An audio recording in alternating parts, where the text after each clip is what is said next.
Hello guys, gawa tayo ng Maha Blanca Ona Alaska Ibap UFC corn kernels Dorin condensada char. So meron din tayong asukar.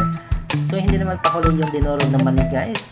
At saka yung cream cornstarch ang ginagamit ko. Yung egg and cheese naman guys, hindi pakuli. So meron tayong nagata ng niyo guys at cornstarch. Hinaluan ko ng gata ng niyo guys. So ilagay na natin dito guys ang ating gatas na Alaska Ibap at UFC corn kernels at condensada na si Inday Dorin. So hindi pa huli naman guys ang ating asukar. So mix well guys para hindi yun mawala yung mga buo-buo ng asukar guys. At nilagay na natin yun sa kawali guys at hintayin nyo lang na kumulo. Pag kumulo na guys, ilagay natin yung cornstarch.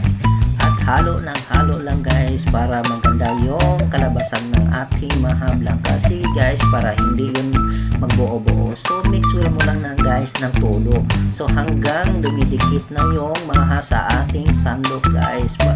So sige lang guys, hintay-hintay nyo lang, maluto ng agad yan. Masarap yan ang resulta guys. Masarap ako magluto. Sige pa guys, ukay-ukayin nyo lang at hanggang dumidikit na yung maha sa sandok guys. O tingnan nyo guys, wow, ang sarap, yummy char. So ganito guys, ready to serve na.